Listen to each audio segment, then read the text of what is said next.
this critical transformation. So it gives me great pleasure to introduce General Randy George, Chief of Staff of the United States Army.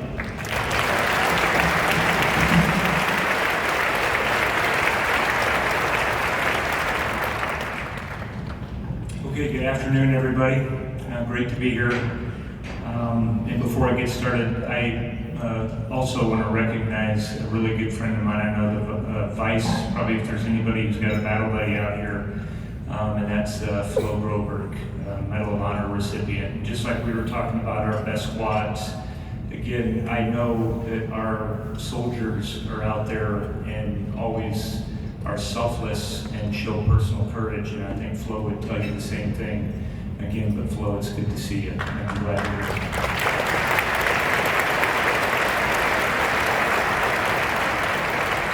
General Brown, thanks to you and the great AUSA team. We're off to a great start. It's been a great week. Secretary Wormuth, under Vice, SMA, my battle buddy. It's great, and I feel like we have such a phenomenal team. And it's good to be back here among so many friends, those in and out of uniform who continue to ensure our Army is lethal and ready. Thank you to industry and to partners in Congress for continuing to be great teammates as well. And most importantly, thank you to our troops. I'm even more proud of our Army today than when I first enlisted 42 years ago. To be fair, I take a little more time to stretch before PT these days, and my haircuts go a hell of a lot faster than they used to, but nothing inspires me more or reminds me of the important work we do every day than when I spend time with our troops. We spent this last year visiting our formations, meeting with soldiers and their families, and connecting with lawmakers and industry to share our Army story. I want more people to see our Army the way I see our Army. Everywhere we go, I see highly motivated soldiers willing to innovate, train, and sacrifice for the team and our mission. And we owe them our best. And that's what I want to talk about today. The steps we've taken over the past year, as well as the hard work we still need to do to make sure we're providing our men and women in uniform with the support, training, and the warfighting capability they need for today's battlefield. Let me start by talking about the environment we're in today. We understand how the battlefield has changed and how dangerous the world is. All you have to do is look at the news to see violence on every side of the globe. Our world demands we change, and our troops are ready for action. We are making progress, but we realize it's not fast enough and not yet at the scale we need. We can't wait for an antiquated system based on old processes to deliver outdated technology in 2030. I will share a view from my foxhole that identifies the challenges facing our Army and our nation. And with all of this in mind, I want to spend the majority of our time this afternoon talking about where our Army is headed and where we need to collectively step on the gas in the coming weeks and months. The four focus areas remain our priority: warfighting, continuous transformation, delivering ready combat formations, and strengthening our profession. We've tested them, received bottom-up feedback, and are adjusting where needed.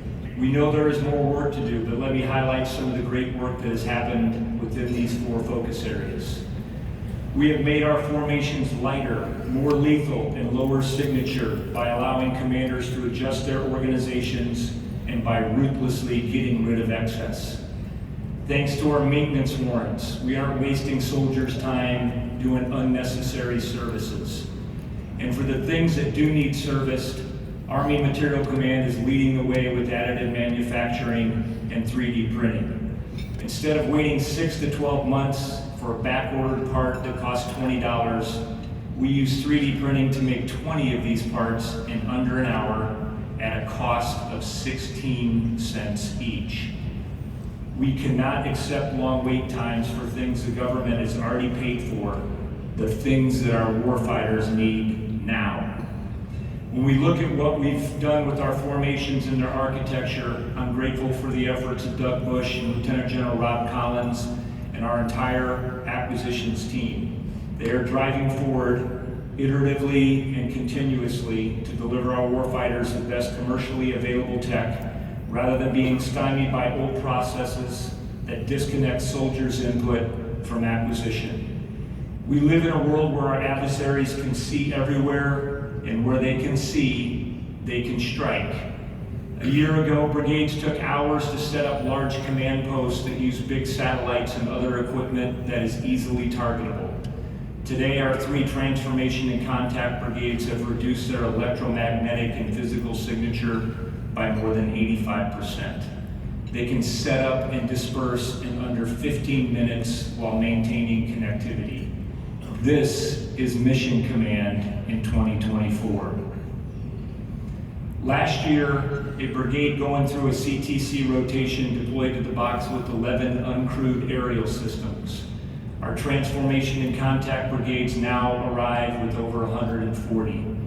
2nd Brigade, 101st Airborne Division demonstrated this at JRTC in August. Strike Brigade conducted the longest range air assault from home station at Fort Campbell, Kentucky to Fort Johnson, Louisiana, over 500 miles away. They employed a multifunctional reconnaissance company with new UAS, radio communications with lower electromagnetic signatures, and intuitive command and control systems that can be operated easily and dispersed to improve mission command and avoid enemy detection. We also put a division in the dirt at NTC to transform at Echelon. 1st Armored Division deployed mission command systems spread out more than 1,500 miles from Texas to California, got their staff in the field, and provided command and control and contact against a world-class OPFOR. The Army's network is well along the path to total transformation as well. We're building an intuitive, software-based, redundant command and control capability that our formation can depend on. This is what we mean by transforming in contact. Soldiers' battlefield innovation drives technology changes. Bottom-up innovation. Forces Command and Training and Doctrine Command ensure lessons observed from our CTCs and battlefields across the world become lessons learned by changing how we train and how we operate. At the end of the day, we cannot lose sight of the fact that the true strength of our Army, our most important asset, are our people. That's why we are hard at work maintaining the standards of our profession. We created the Harding Project to encourage professional discourse. Through the Harding Project, we have created modern venues for professional reading and writing. We reinvigorated the Muddy Boots dialogue, and we created a fellowship for each center of excellence to hire a new practitioner, editorial teams for each branch magazine. Of course, when we talk about our people, that also includes our Army families. Our soldiers and families should be able to depend on programs that help sustain and prepare them.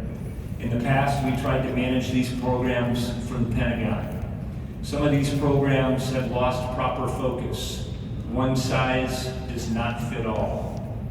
Like much of what we do, proper program management happens at the local level, at our posts and installations.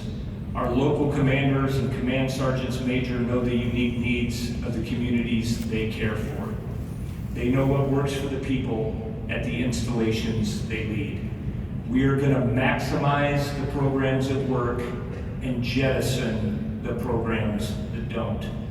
Changes will continue to come this year to bring better, more reliable, and more customized services to our soldiers and families.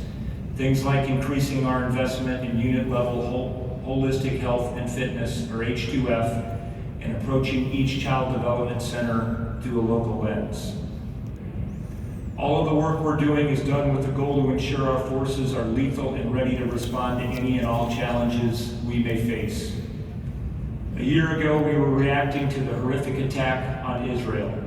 Both Ukraine and Israel remain in the fight to defend freedom. Today, the world is even more dangerous and ambiguous. Our Army remains very busy. We've got thousands of our National Guard in active duty continuing to help our communities recover from Hurricanes Helene and Milton. And we have approximately 115,000 soldiers serving in 140 countries defending our national interest. At the same time, we see our adversaries are adapting by working together.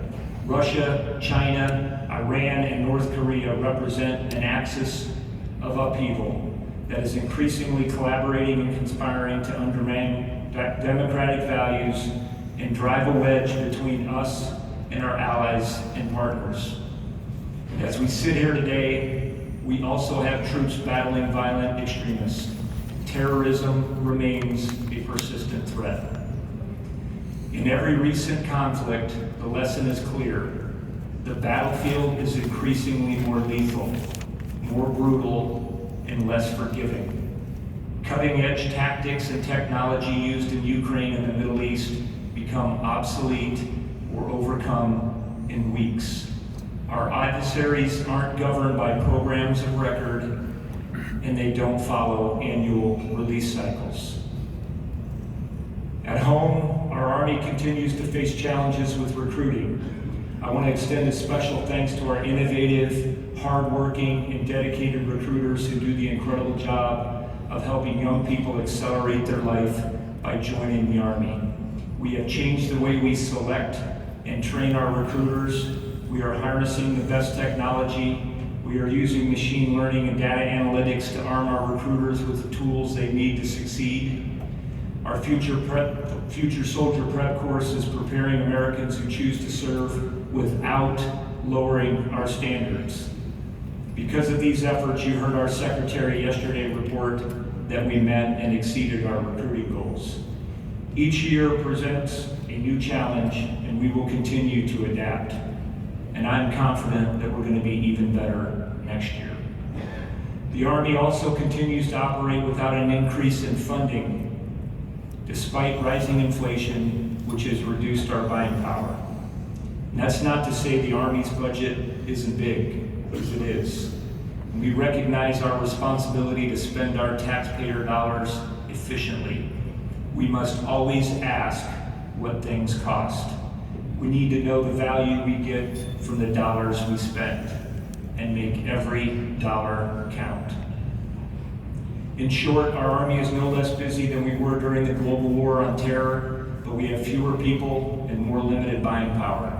We need everyone to approach this challenge in the same way. We have to be urgent, not frantic. Every leader, every business executive, every policymaker, every ally and partner around the world, many who are proximate to ongoing conflicts, every soldier, family, and friend, everyone that supports and operates with our Army, including those not in the room with us today. All of us have got to feel the same sense of urgency about transforming our Army to meet the needs of our nation in today's volatile operating environment. The good news is, I know we can do this together. We are serious about change. Talking about it is not enough. War fighting is our #1 priority. It's why we exist. Everything we do is about building lethality and cohesive teams. And given our current operating environment, we have to do it as fast as we can. This requires a change in mindset for those used to and comfortable with the old ways of doing business. What I learned in my first year as chief is that there are two things our bureaucracy doesn't like. The first is change, and the second is being left behind when change is happening. This means we have hard work to do to overcome the resistance to change, and that we have to be inclusive when we overcome that inertia. We have to change the way we operate, change how we're organized, how we buy things, because there's too much risk to our soldiers to remain stagnant while the battlefield changes around us. While we remain focused on the Indo-Pacific pacing challenge, the Army will not just prepare for one theater or one conflict. The challenge is we must be ready to go anywhere and respond at any scale in defense of our nation. We must be prepared to fight in all theaters in any environment. In fact, the Army's global presence enables us to observe, adapt, and learn from ongoing conflicts in Europe and the Middle East. The transformation we seek is designed to ensure our Army continues to be the most dominant land force in the world, wherever called upon to support the joint force. But we can't achieve this alone. America's entrepreneurs have always been great partners enabling Army transformation. In the 1980s and into the 90s, only 6% of defense spending went to companies that specialize in defense. Today, nearly 90% of this money goes to the small number of companies whose specialty is making weapons. While we still have the best warfighting tools in the world, rapid innovation in commercial technology is now outpacing defense innovation in some areas. Our Abrams, Bradleys, HIMARS, Apaches, Blackhawks, and precision-guided munitions, to name a few, remain the envy of the world. But the speed of commercial tech innovation is something we all must adapt to if we want to continue to deliver our warfighters the best capabilities. It should be clear to all of us that the days where we indiscriminately could buy an entire Army's worth of inventory in a single program of record are gone. We cannot afford to invest in obsolescence. We have to buy capability in tranches, and we need the acquisition process and policies along with our industry partners to support these necessary buying models. We must do all this as close to the battlefield and as fast as possible, getting feedback directly from our troops. And we are going to do this together. Soldiers, defense industry, Congress, and many other leaders in the Pentagon, with our allies and partners around the world and in America's small businesses, especially the hardworking American people whose determination and ingenuity ensure our country leads the world in technological development. All of us have to do our part to ensure our troops have the best technology in their hands when our nation calls upon the Army to defend our national interest. This starts with process innovation. In 1961, President Eisenhower shared his concerns about the relationship between industry and the military. He said, "We must guard against the acquisition of unwarranted influence, whether sought or unsought, by the military-industrial complex." What Eisenhower could not have imagined in 1961 was a time when commercial technology, specifically in the areas of uncrewed, counter-uncrewed systems, and electronic warfare, would outpace military tech, putting current models at risk.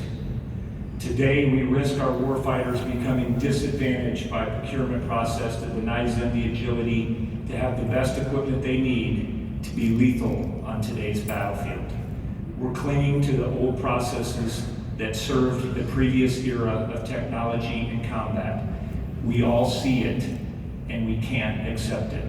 We have to work together to design new processes that meet the challenges that we currently face. We're the most innovative country in the world. We have to transform our systems and work with American industry to transform with us. Because if we don't change, we undermine deterrence. Process innovation is our path to institutional change. At every echelon in the headquarters DA level, this means enabling commanders and their command sergeant majors to make prudent decisions where possible and about how to use time, resources, and programs. We must take things off commanders' plates so that they can focus on warfighting skills. Process change is also about changing the way we codify requirements. This means working with industry to characterize needs and reviewing every requirement. There are also some things that we are going to stop buying. Old standalone tech that doesn't connect to our network. Equipment that can't operate in our transformation and contact formations. All of the outdated stuff that isn't survivable on the modern battlefield, even if it was a requirement in the past. Even if it was a program of record, we may have to stop buying it. Instead, we're seeking adaptive, modular systems, dual-use technologies that can work together with interchangeable parts and software-defined components that can be changed quickly to adapt to the battlefield and technology changes. You don't need a new iPhone every time Apple updates their software, and our weapon systems should operate the same way. We have to buy smart and fast. Our budget is tight, our numbers are lean, and that requires us to prioritize and make informed decisions. That's why I'm announcing 4 major areas where we will step on the gas in the coming year. First, our formations are going to dramatically improve their ability to counter enemy uncrewed systems. This is closely aligned with our network fix efforts. We have to give every formation the right systems to sense, seek, and defeat enemy UAS to enhance their protection and security. Second, we're going to scale transformation and contact. Transformation and Contact 2.0 will be 2 divisions, 2 Armor Brigade combat teams, 2 Stryker Brigade combat teams, and additional formations in the Guard and the Reserves. At the end of this next FY, every warfighting function, including protection and sustainment, will be part of our transformation efforts. The technologies we will infuse in our formations are not years away, they are available now. Third, we are doubling down on operational transformation. This means expanding the range and improving the accuracy of long-range precision fires. We will continue to demonstrate the lethality and impact of land-based fires on all domains of combat. We will also integrate our multi-domain task forces into operational level commands. Intelligence will play a critical role in this transformation, both in guiding our warfighting concept and in protecting our soldiers from fort to port to foxhole, securing our installations and defending our modernization and research institution from exploitation by our adversaries. Fourth, we will continue to modernize and strengthen our industrial base, enhance production capacity with corresponding concentration of stockpiles at the most likely point of need to ensure the delivery of ready combat formations. We can buy the best weapons in the world, but they will be useless to us if we can't scale the production of the ammunition we need for today's battlefield. We are improving our industrial base and growing our magazine depth. Not long ago, we were producing 14,000 155 rounds a month. Today, we are producing close to 50,000 rounds a month, and we're on track to expand that capacity to 100,000 in about a year. But improving 155 rounds is not enough. We must invest across all of our critical munitions inventories. In addition to the things we are doing internally, we need to help secure agile funding and the consolidation of budget lines for uncrewed systems, countering uncrewed systems, and electronic warfare. Agile funding enables us to buy technology in tranches that work together in open architectures with interchangeable parts and software-defined components that can be changed quickly to meet our needs. This is how we move from named systems to capabilities. We have to be willing to make smaller bets within budget cycles, and we have to pick winners with more frequency. We cannot buy programs for 10 years at a time anymore. Technology changes too fast. As we continue to chip away at making necessary change, you'll see and experience apprehension, reluctance, or concerns about the change we seek. I think that's okay. The system is designed to resist something different, and we want to encourage dialogue and feedback. It is incumbent upon all of us, especially me, to help inform and educate the system on why we must change to make our soldiers more lethal. We want everyone to be in this together. We have to be transparent, underwrite risk, and continue to transform in contact. We can only accomplish all of this by maintaining standards and discipline, living our Army values, and fostering the warrior ethos within our formations. Getting this right is the catalyst that underpins every aspect of our warfighting, our combat readiness, and our transformation. Harnessing our human capital, cultivating a professional ethic, and helping our soldiers and their families feel proud of the Army they are a part of will accelerate the process and cultural change we need to achieve in order to succeed on today's battlefield. Grit and character define our reputation. I know every soldier and their family play a part in our Army's reputation. Discipline, trust, and accountability are the foundation we rely on to keep our reputation untarnished. I will close with one final point. As we prepare for our future, we also reflect on our past. Next June, we will celebrate the Army's 250th birthday. We all know our Army was born on the eve of the Revolutionary War, and we should remember that the Army is older than the country itself. The Continental Army defined military service in America, and we will use this year's celebration to renew our connection to the American people. I want the American people to know that our Army is busy. We are busy training in the dirt, in the jungles, in the desert, in the mountains, and in the snow, getting ready for whatever our nation asks us to do. We're focused on building lethal and cohesive teams that can handle the rigors of combat. We remain committed to honing our warfighting skills, enforcing standards and discipline, and living the values that define our Army culture. And we are transforming in contact, not once in a generation, but iteratively and continuously. And we are grateful to have so many incredible partners, many represented in this room, helping us grow our warfighting capabilities and innovate faster than our adversaries. We want the American people to hear more of these stories and to feel more connected with the men and women serving in their Army. You can help with that. Tell young people your Army story. When I was a kid growing up in a much safer and more stable world than today, I learned about the Army from a Korean War vet in my small town in Iowa. He told me stories about his service and everything the Army had to offer, and that's why I enlisted. I never imagined that I'd still be in today, but I stayed through the years because of the people and the mission. I stayed because of our leaders, their character, and their commitment to caring for our soldiers and families. I'm proud of our Army because we serve something much higher than our own self-interest. In my view, the Army has only gotten better through my years of service.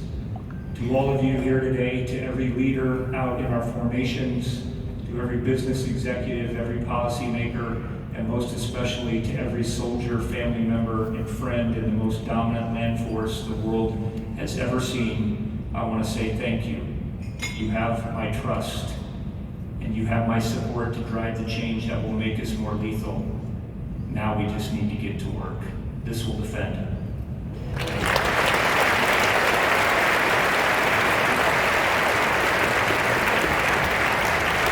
So Randy George, West Point graduate, addressing the Association of the U.S. Army